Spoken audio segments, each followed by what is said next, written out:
עד היום לא הייתי מאמין בהיגיון צרוף של דברים, הייתי אומר גם עכשיו שאיבד הרג אותו.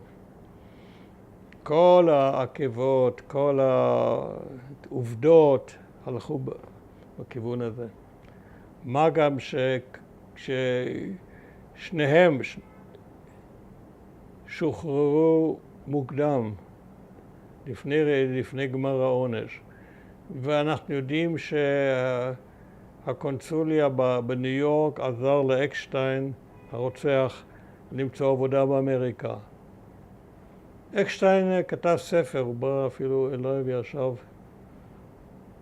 פה בחדר.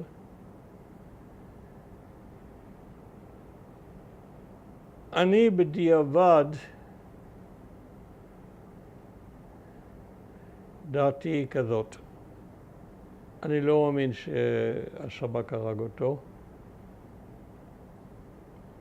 אם כי ייתכן מאוד שהשב"כ ידע מראש שזה עשוי לקרות.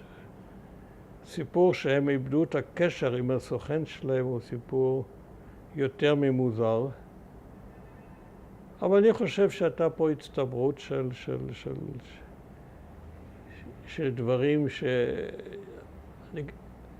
קשה לי להאמין שבאותה תקופה השב"כ היה מסוגל לרצוח אנשים שלו.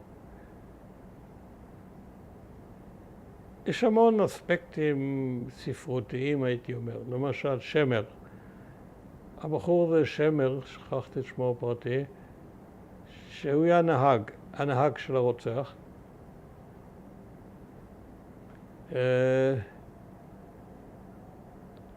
ביום הרצח הייתה לו פגישה עם בחורה. הוא לא היה בטוח שהיא תבוא לפגישה.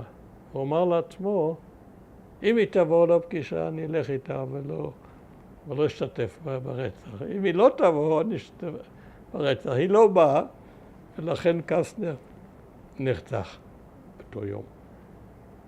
אקשטיין טען בכלל שהוא לא פגע בקסטנר, אבל אחרי שהוא ירה, הייתה ירייה נוספת מכיוון אחר.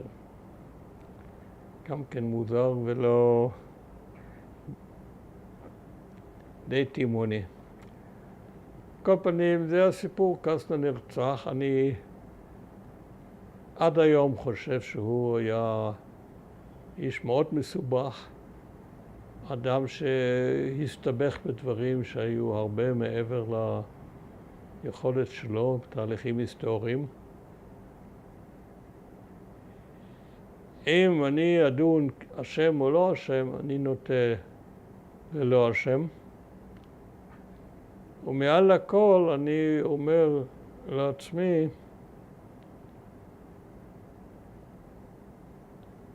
אדם שלא היה במקומו לא יכול אפילו לשפוט. אנחנו כל כך לא מסוגלים לתאר לעצמנו בכלל מצב של יהודי בהונגריה בימי הכיבוש הנאצי והמשלוחים למשלוחי המוות, שבכלל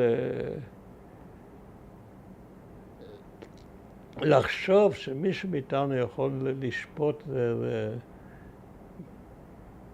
שיגעון גדלות. שכחתי להגיד שבמהלך המשפט אני פרסמתי בעולם הזה מאמר והצעתי להפסיק את המשפט באמצע, למנות ועדת חקירה של היסטוריונים ולהעביר את כל העניין לחקירה של היסטוריונים. ושמעתי, זה לא נושא למשפט. כלים משפטיים לא יכולים לחדור לפרשה מסוג זה, בתקופה כזאת, במקום ההוא. אבל כמובן זה לא התקבל במשפט שמתחיל, איך תפסיק אותו. וכבר היצרים מכל הצדדים היו כל כך מחוממים שאי אפשר להפסיק. עד שבא משפט אייכמן,